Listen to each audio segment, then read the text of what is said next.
இப்போ ஒரு விருச்சிகம் மேல் இருக்கிறாரு அப்படின்னா அவர் ரொம்ப இன்டென்ஸாக ஃபஸ்ட்டு யோசிக்க மாட்டார்.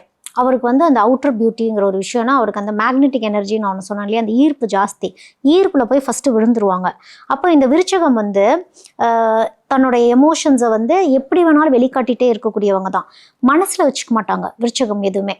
அவங்க எவ்வளோ பெரிய கோபமாக இருந்தாலும் சரி, வார்த்தைகள்லாம் வந்து கண்ணா பின்னான்னு செதறடிச்சிட்டு நான் தான் பேசணும்னான்னு தெரியாமல் அடுத்த வேலையை பார்க்க போயிடுவாங்க. ஆனால் இந்த வார்த்தைகளை வாங்கினாங்க இல்லையா, அவங்களால அதை தாங்கிக்க முடியாது. அப்போ இவங்களை இன்டென்ஸாக புரிஞ்சுக்கிட்டவங்க அப்படிங்கிறது ஒன்று இருக்குது. இவங்களை அட்ஜஸ்ட் பண்ணி போகணுன்னு ஒன்று இருக்குது. இப்போ ஏ இருக்கிறாங்க, பி இருக்கிறாங்க அப்படின்னா ஏவால் தன்னோட எமோஷன்ஸை கண்ட்ரோல் பண்ண முடியும்.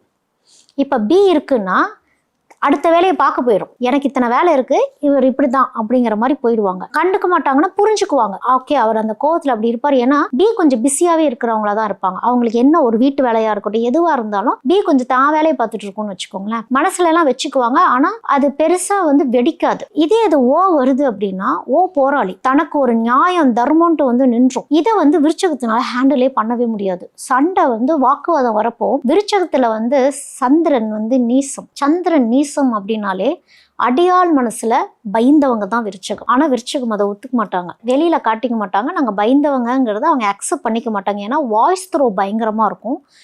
சண்டைக்கு போய் நிக்கிறவங்களா இருப்பாங்க.